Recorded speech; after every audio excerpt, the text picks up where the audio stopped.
Hey y'all, it's Bria again. Welcome back to the In Not Of podcast. Today, I guess I just wanted to kind of talk about why it's so difficult for us to acknowledge racial privilege and talk about racial privilege. One thing that I should get out of the way is I recognize that the format for this is a podcast, which means that you can't see me, and there may be people listening to this who have never seen me in person. So I'm probably going to have to describe myself a little bit to give some useful context on my own perspective on this, which may be biased by how I look, how other people think I look, and how I'm identified in the world. So, I am a Black woman. I have 3 Black grandparents and 1 white grandparent. I, for the most part, just identify as a Black woman.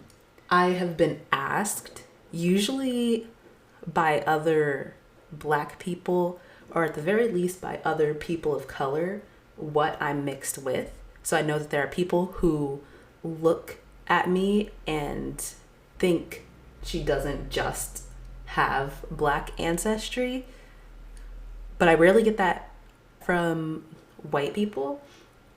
I use the word mixed to describe myself only on occasion when it's relevant, but I just think of myself as a Black woman.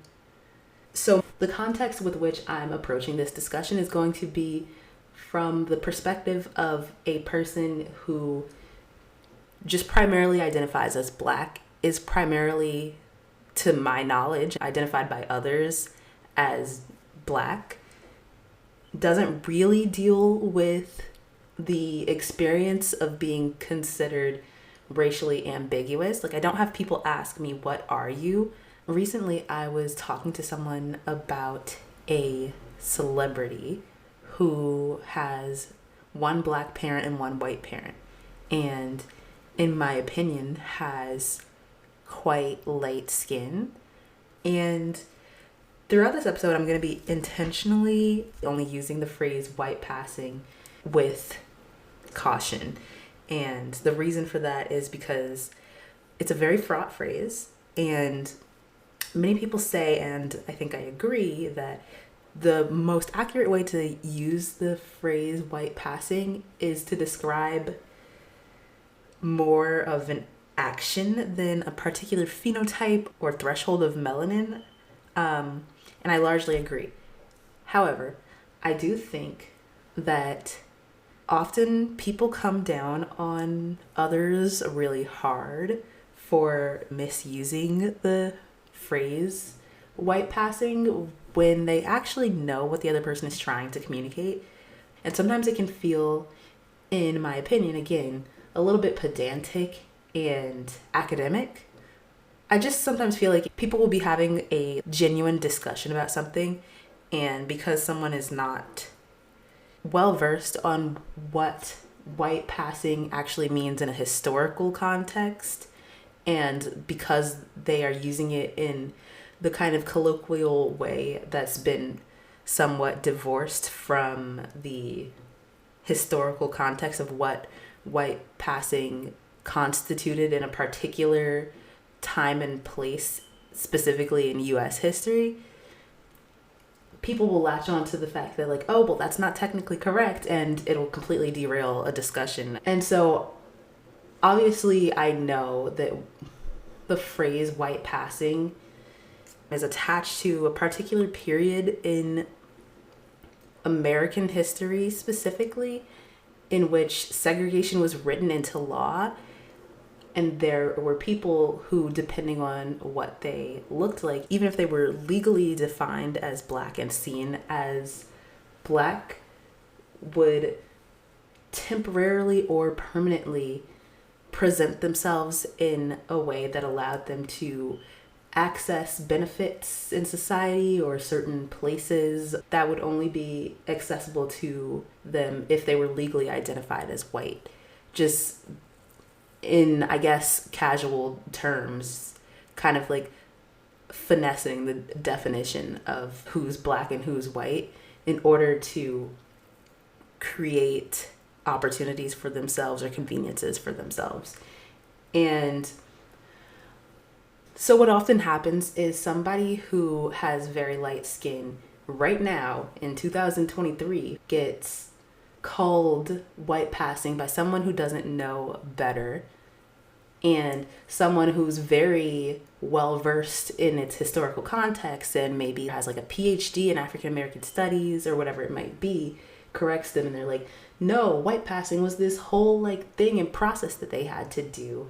And whoever it might be, just a random like celebrity in our contemporary times, like Logic, for example, they're like, no, Logic isn't doing that. Logic isn't like changing his identity and cutting off his contact with half of his family so that he can distance himself from the Black community to gain opportunity. And it's like, well, yeah, people know that though. I think that people get really up in arms when they hear people misuse the phrase white passing, but I think you can tell from context a lot of the time that somebody's not accusing a random contemporary person of engaging in this act of trying to completely remake their identity.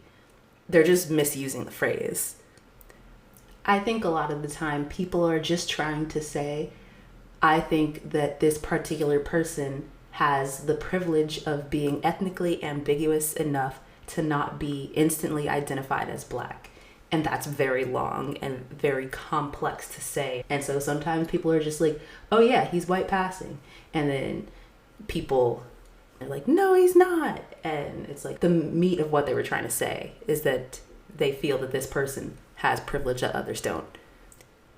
So to jump really straight into this story, I recently was talking with someone about a celebrity who has one Black parent and one white parent, and in my opinion has quite light skin and has features that made me basically not know that she was Black. I had to be told that she was Black, and I was saying that I would not have recognized that this was a Black woman until I was told that she was a Black woman. And I went back and forth with the person that I was talking to. We were both really struggling to see each other's perspective. I was kind of dumbfounded at the idea that they were able to tell without being told that this person was Black. And they were kind of dumbfounded at the idea that I could look at her and assume at first that she was a white woman until somebody filled me in on the details. And I recognized, I guess, a bunch of thinking traps and cognitive pitfalls in my discussion about this. I realized that we spent a lot of time going back and forth about the other's lived experience and the other's perception. So like you have a couple of options when you are talking to someone and you just don't agree or like are struggling to see their perspective. And one of the options was you can tell yourself that the other person's making it up. Like you can tell yourself essentially that the other person is pretending to see something in a different way that you do. And that they're so committed to their point that they're going to try and convince you that that's really what they see.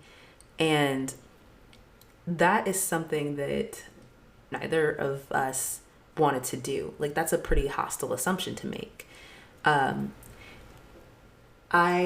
In other contexts, I think in the past have had a tendency to, when my viewpoint is very different than someone else's, I have had a tendency to jump to a line of thinking of, okay, what lies are they telling themselves to reach this conclusion? It's so far from the conclusion that I came to that they have to be making some sort of cognitive leap here to convince themselves that this is true. And I'm not going to lie, for some things, I do actually think people are doing that because some things are just so egregious, like transphobia, or like saying that certain actual health things are a hoax made up by the government. things like that. It's really, really difficult for me to imagine that people are not in their own brain somewhere actively going out of their way to convince themselves that what they want to believe makes sense and is not harmful. But that's an entirely different topic. And for many other things, especially things as low stakes as, does this celebrity look black to you, yes or no? We have to be able to take a step back, however brief, and imagine, okay, what does it look like if they actually believe this? What does it look like if we're sitting across from each other, me and you, who share all these other things in common, and seeing something different? You believe a thing that I don't, or I believe a thing that you don't. So we're past that. We've thrown out the option of just assuming that the other person is telling you something that they themselves don't believe. Okay, so then another option is we disagree on something. This other person is telling me something, and I believe that they truly believe it, but I now see the fact that they believe something different than what I believe as this fundamental difference between the two of us that is irreconcilable. Is that how you say that word? I'm not sure. I think that's like level 2. You're at least not assuming this bad intent that the person is telling you something that they don't believe to be true. But in your acceptance that you disagree on something, you are dividing yourself into just this totally different camp from them.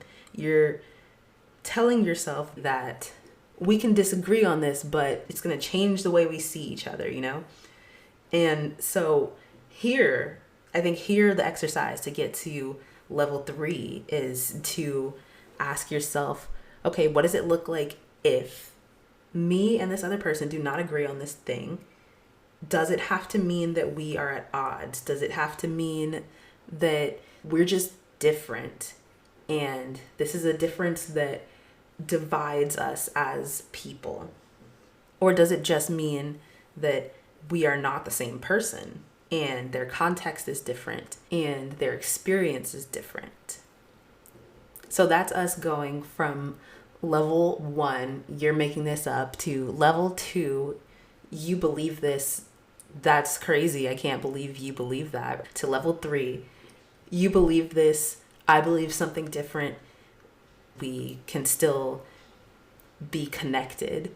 And then maybe separate from all of those, I don't even want to call it level 4, because I don't necessarily know that this one's even about our interpersonal relationships with others.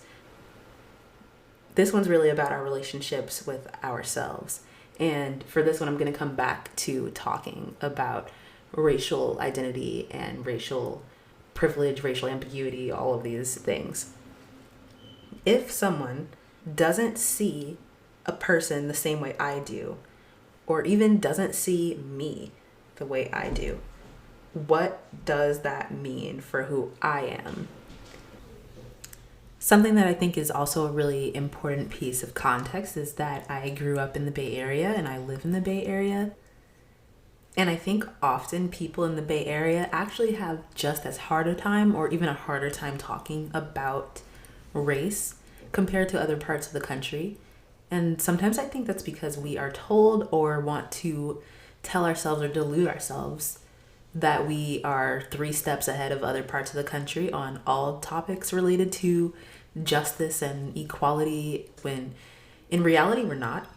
I think people in the Bay Area have both the privilege of having experienced a more racially mixed geographic area than a lot of other parts of the country, and the pitfall of not being able always to recognize that we still live in America, in the American context, which means we are not miles ahead of the rest of the country, and we still do have a lot of baggage that comes with living in a country that is built on hundreds of years of racism and oppression, and we still have to deal with that. I also think we have a hard time talking about a lot of things related to race out loud. In the Bay Area, sometimes I think we kind of delude ourselves into thinking that just because we have a lot of different ethnic groups living close together that are themselves already marginalized or underrepresented or just in some way suffering in order to uphold the place that whiteness holds in American society.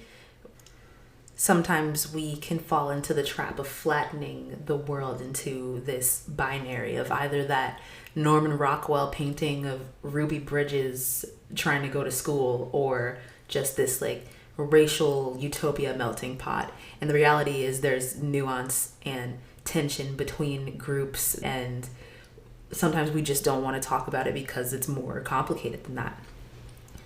And in reality, every city, state, county, and hamlet in America is still in America.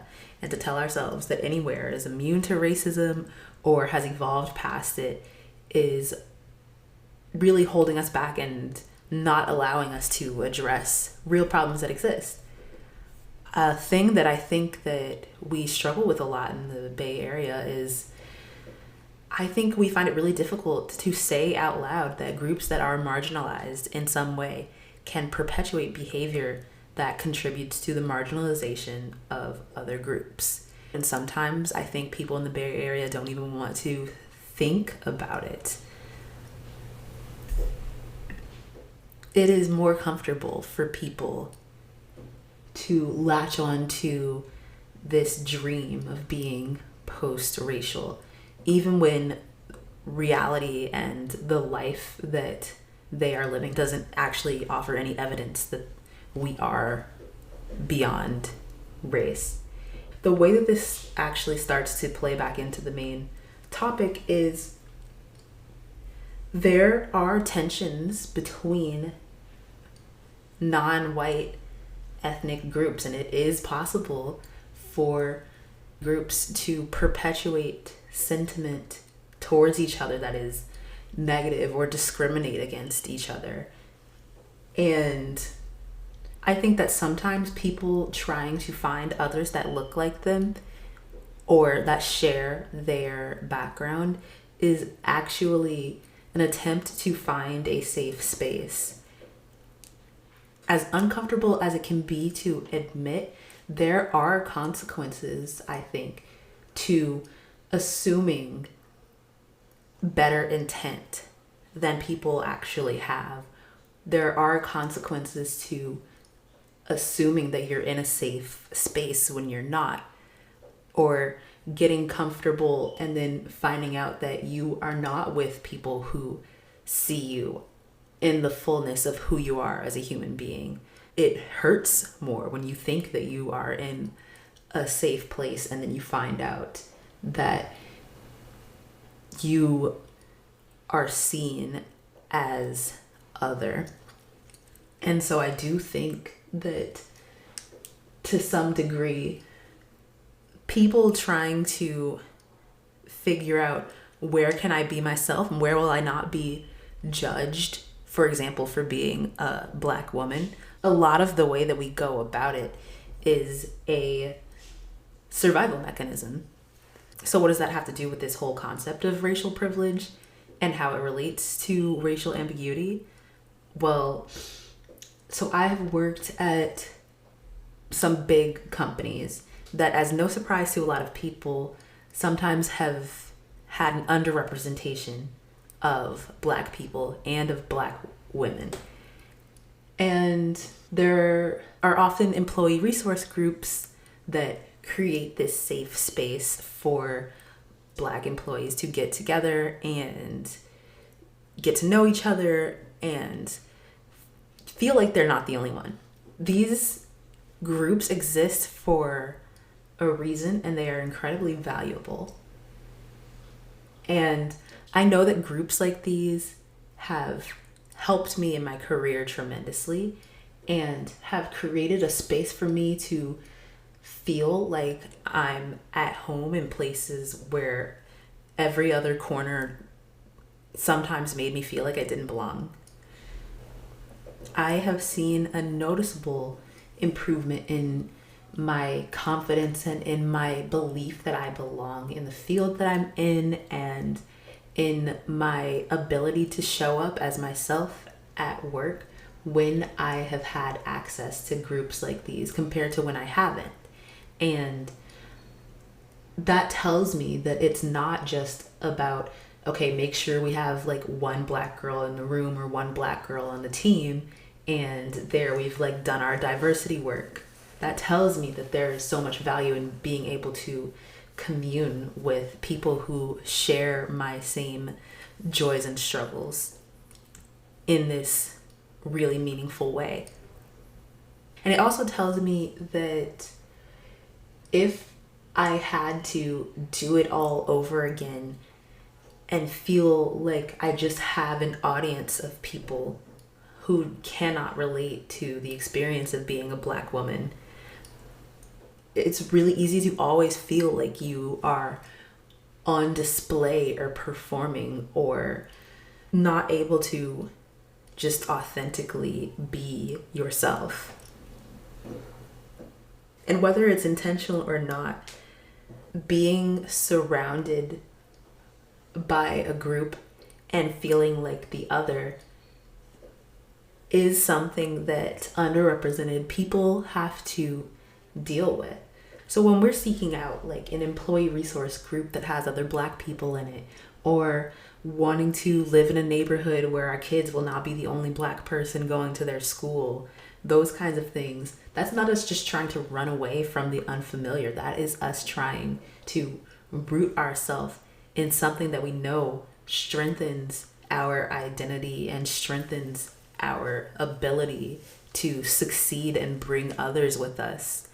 And the reason that this is relevant is because I do think that that's different than just like a big diversity committee that's just people who care about diversity. There is something for being able to look around at a group of people and know that your struggles and the things that you face are not just this abstract thing that they're trying to process in their head, or something that they're going to be like, I'm so sorry that happened to you. There's something to be said for being in community with people who truly and intimately can relate. I think a lot of the time we get characterized as, just trying to create like another exclusive club and be like, oh, it's just us allowed in here and none of the rest of anybody else. And I don't think that is at the root of it. I really think that when we are going to be our most vulnerable selves with someone, we want to be able to know that what we are saying and experiencing is not just this abstract concept to others, or that they're going to use that knowledge against us. And I try to think about the root of what is causing someone to decide that they can or can't open up or feel like it's safe to fully be themselves around someone. And I try to think about how I'm sure that there are moments where I've been in a room and I've been the person that has people thinking, I don't know if it's safe for me to talk about my experience in front of Bria, and who knows what form of privilege that might have been. It could have been ability, it could have been being light-skinned, it could have been social class, education, being cisgender, it could have been a number of things. But that doesn't mean that I don't have my own struggles. It just means that in that moment, someone decided, I don't feel confident that she can relate to my struggles or the form of oppression that I'm facing, and so I don't feel comfortable talking about it. More than one thing can be true at the same time. So it can be true that race is socially constructed and not an objective fact or science. And it can be true at the same time that race can be a huge part of how we identify and how we see ourselves. And for me personally, is a big part of how I identify. And I don't think that's a bad thing. And it's not one or the other. Both of those things are true at the same time. Also, I can recognize that in another time or place in human history or on the globe, I might have identified differently. I know that racial categorizations in Brazil or South Africa, for example, are or have been different than the way that they are in the US, and specifically in my corner of the United States in the Bay Area in California. The way that I talk about race has differed for me even with people that I talk to that are from the East Coast. And so I acknowledge that in some other circumstance, I might have identified differently. And I do identify the way that I do, given my own lived experience, my context, where I spent my formative years. All of these things impact the way that I see myself. And that doesn't make it wrong. I sometimes try to challenge myself to think about the fact that the way that I relate to Blackness may, almost definitely will, end up being different than the way that my children and grandchildren will relate to Blackness. And I try to challenge myself to take that thought and put it in this sort of neutral space, because I think that my first instinct is to respond to that thought with fear, because my Blackness is so important to me and it is a source of so much joy for me. And I think I jump to fear because I'm afraid that my descendants won't have that. But I don't think that necessarily has to be the case. I think about the fact that my grandparents were born in a time where I'm sure they related to their Blackness in a different way than I relate to my Blackness. When you're born while Jim Crow is written into law, when you come of age and you're legally supposed to be allowed to vote, and that very same year they're asking people to guess how many jelly beans are in a jar to vote, that impacts, I'm sure, how you relate to your Blackness. My grandparents were born during a time where in certain states you couldn't marry outside of your race. Your race was like a legal thing on the census that controlled where you could go, which door you could enter through. These are huge things. And the fact that they have changed doesn't take away my connection to my Blackness. It doesn't take away the joy that I feel and the pride that I feel to be Black. So change doesn't have to inspire fear, I guess is what I'm trying to say. And I also think about the fact that the way that I relate to my Blackness is probably different than the way that my grandparents related to it. Also means that maybe there have been some shifts in the way that we talk about it. And all of my grandparents have passed, but if they were alive, sometimes I wonder what they would think about some of the conversations that we have about race. I think about going back to that whole concept of white passing, and white passing being a thing that you do rather than a thing that you are or some like easy categorization where once you cross a certain threshold of melanin, then that's just it. You're just considered white passing. I think about how it's not that simple.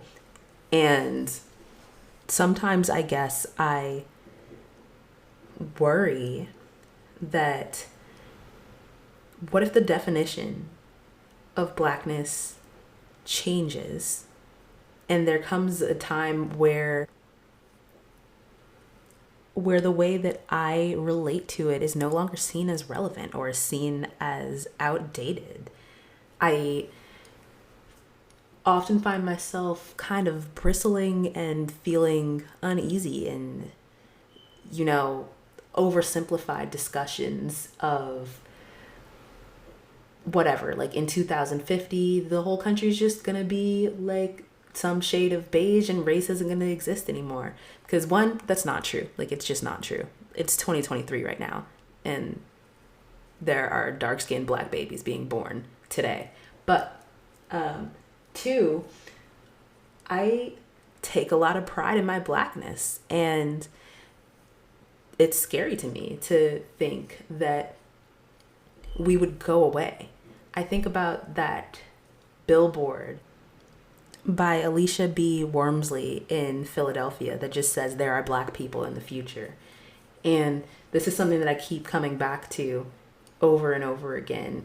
And I think the reason it resonates with me is because it feels like this encouraging affirmation that we are not just this moment in time, that we are enduring, that we've been here forever, and God willing, we're going to be here for a very, very long time.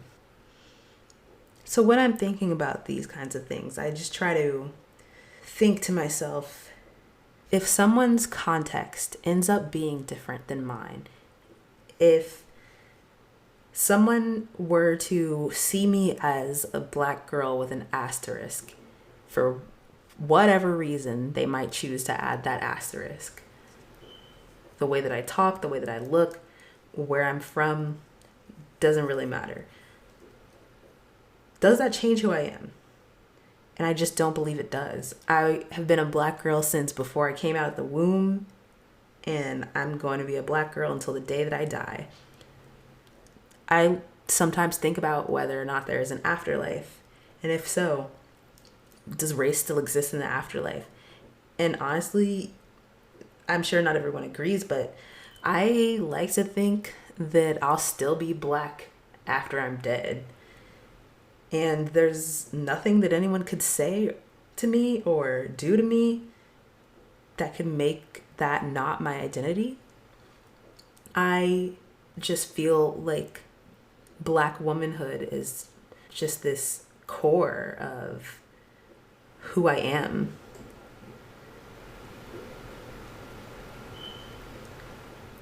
I just don't think that there's anything that anybody could say or do that could make me not have the relationship that I do with black womanhood.